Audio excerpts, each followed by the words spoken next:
Lecture de la deuxième lettre de saint Paul apôtre aux Corinthiens. Frères, nous portons un trésor comme dans des vases d'argile. Ainsi, on voit bien que cette puissance extraordinaire appartient à Dieu et ne vient pas de nous. En toutes circonstances, nous sommes dans la détresse, mais sans être angoissés. Nous sommes déconcertés, mais non désemparés. Nous sommes pourchassés, mais non pas abandonnés, terrassés, mais non pas anéantis. Toujours, nous portons dans notre corps la mort de Jésus, afin que la vie de Jésus, elle aussi, soit manifestée dans notre corps. En effet, nous, les vivants, nous sommes continuellement livrés à la mort à cause de Jésus, afin que la vie de Jésus, elle aussi, soit manifestée dans notre condition charnelle vouée à la mort. Ainsi la mort fait son œuvre en nous, et la vie en vous. L'Écriture dit « J'ai cru, c'est pourquoi j'ai parlé ». Et nous aussi, qui avons le même esprit de foi, nous croyons, et c'est pourquoi nous parlons. Car, nous le savons, celui qui a ressuscité le Seigneur Jésus nous ressuscitera, nous aussi, avec Jésus, et il nous placera près de lui avec vous. Et tout cela, c'est pour vous, afin que la grâce, plus largement répandue dans un plus grand nombre, fasse abonder l'action de grâce, pour la gloire de Dieu.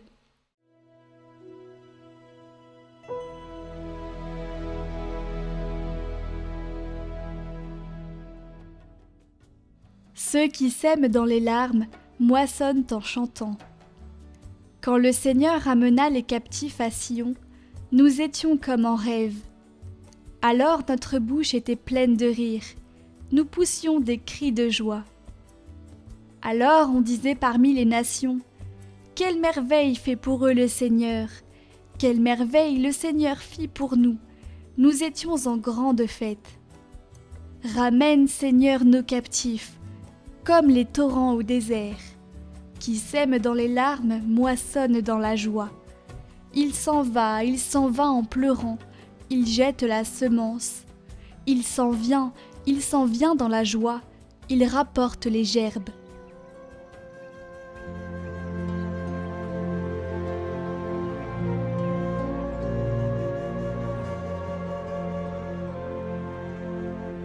Évangile de Jésus-Christ selon saint Matthieu.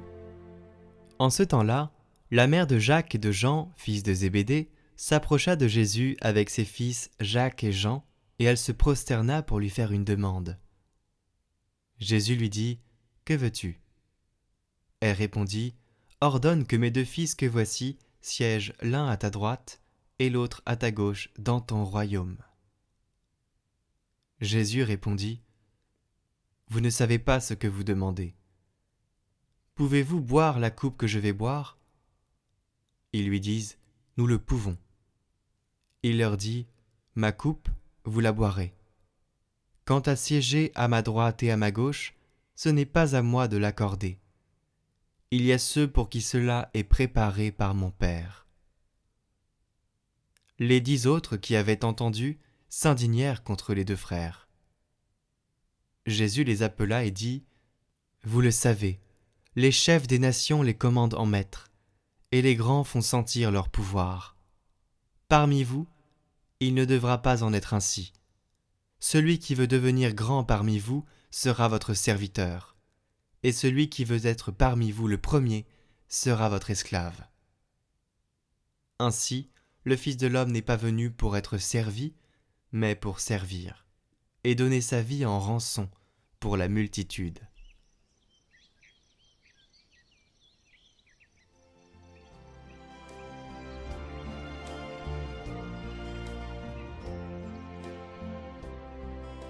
Commentaire d'Origène. Tous ceux qui le voient ne sont pas illuminés également par le Christ, mais chacun l'est à la mesure dont il peut recevoir la lumière. Les yeux de notre corps ne sont pas toujours éclairés également par le soleil. Plus on monte, en des lieux élevés, plus on contemple de haut son lever, mieux on en perçoit l'éclat et la chaleur.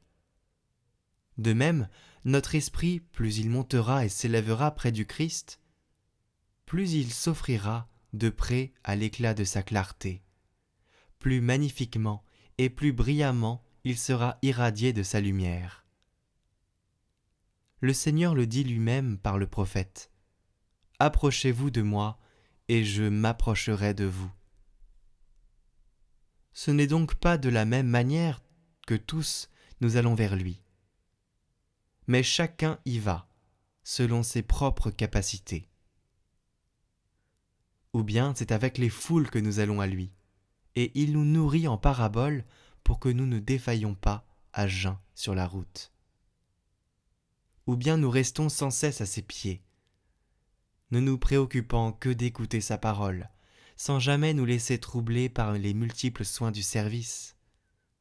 Sans aucun doute, ceux qui s'approchent ainsi de lui reçoivent bien davantage sa lumière.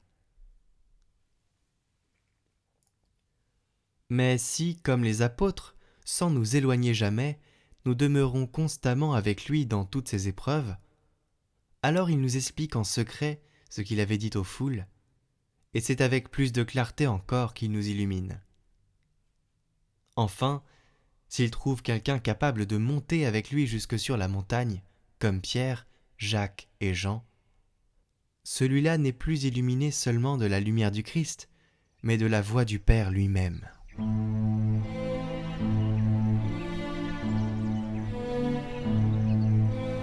vous ai choisi, je vous ai établi, pour que vous alliez et viviez de ma vie.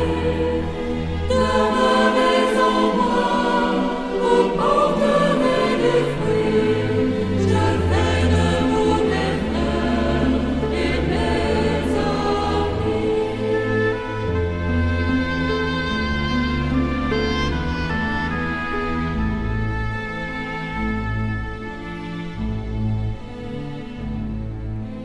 Contemplez mes mains et mon cœur transpercé.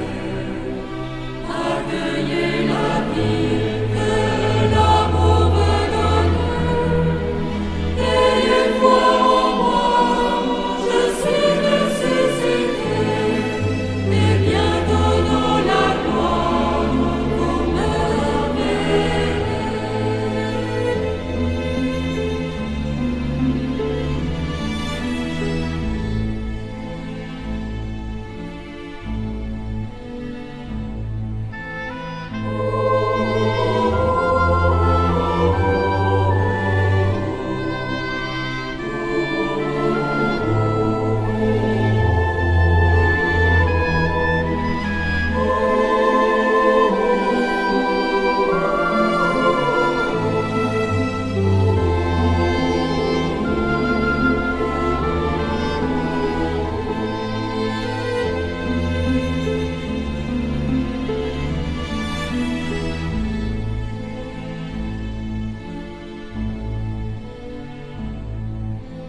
Consolez mon peuple, je suis son berger. Donnez-lui la joie dont je vous ai comblé. Ayez pour mon cœur le tendresse du Père. Demeurez près de moi, alors vous vivez. Demeurez près de moi, alors vous vivez.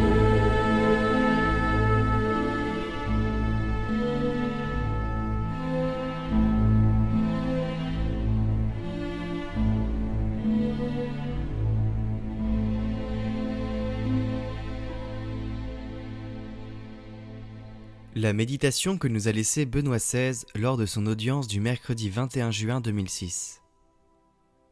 Chers frères et sœurs, aujourd'hui nous rencontrons la figure de Jacques. Les listes bibliques des 12 mentionnent 2 personnes portant ce nom, Jacques fils de Zébédée et Jacques fils d'Alphée, que l'on distingue communément par les appellations de Jacques le majeur et Jacques le mineur.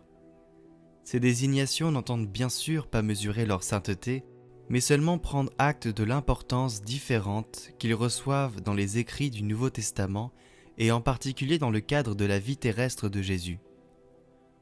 Aujourd'hui, nous consacrons notre attention au premier de ces deux personnages. Le nom de Jacques est la traduction de Iakobos, forme grécisée du nom du célèbre patriarche Jacob. L'apôtre ainsi appelé est le frère de Jean. Ce Jacques appartient, avec Pierre et Jean, au groupe des 3 disciples préférés qui ont été admis par Jésus à des moments importants de sa vie. Je voudrais ne mentionner ici que 2 de ces occasions. Il a pu participer avec Pierre et Jean au moment de l'agonie de Jésus dans le jardin de Gethsémani et à l'événement de la transfiguration de Jésus. Il s'agit donc de situations très différentes l'une de l'autre. Dans un cas, Jacques, avec les 2 apôtres, fait l'expérience de la gloire du Seigneur. Il le voit en conversation avec Moïse et Élie. Il voit transparaître la splendeur divine en Jésus. Dans l'autre, il se trouve face à la souffrance et à l'humiliation. Il voit de ses propres yeux comment le Fils de Dieu s'humilie en obéissant jusqu'à la mort. La deuxième partie constitua certainement pour lui l'occasion d'une maturation dans la foi, pour corriger l'interprétation unilatérale, triomphaliste de la première. Il dut entrevoir que le Messie, attendu par le peuple juif comme un triomphateur, n'était en réalité pas seulement entouré d'honneur et de gloire, mais également de souffrance et de faiblesse. La gloire du Christ se réalise précisément dans la croix, dans la participation à nos souffrances. Cette maturation de la foi fut menée à bien par l'Esprit Saint lors de la Pentecôte, si bien que Jacques, lorsque vint le moment du témoignage suprême, ne recula pas. Au début des années 40 du 1er siècle, le roi Hérode Agrippa, neveu d'Hérode le Grand, comme nous l'apprend Luc, se mit à maltraiter certains membres de l'Église. Il supprima Jacques, frère de Jean, en le faisant décapiter. La concision de la nouvelle, privée de tout détail narratif, révèle d'une part combien il était normal pour les chrétiens de témoigner du Seigneur par leur propre vie, et l'autre à quel point Jacques possédait une position importante dans l'Église de Jérusalem, également en raison du rôle joué au cours de l'existence terrestre de Jésus. Une tradition successive, remontant au moins à Isodore de Séville, raconte un séjour qu'il aurait fait en Espagne pour évangéliser cette importante région de l'Empire romain. Selon une autre tradition, ce serait en revanche son corps qui aurait été transporté en Espagne, dans la ville de Saint-Jacques de Compostelle. Comme nous le savons tous, ce lieu devint l'objet d'une grande vénération, et il est encore actuellement le but de nombreux pèlerinages, non seulement en Europe, mais du monde entier. C'est ainsi que s'explique la représentation iconographique de Saint Jacques tenant à la main le bâton de pèlerin et le rouleau de l'Évangile, caractéristique de l'apôtre itinérant et consacré à l'annonce de la bonne nouvelle, caractéristique du pèlerinage de la vie chrétienne.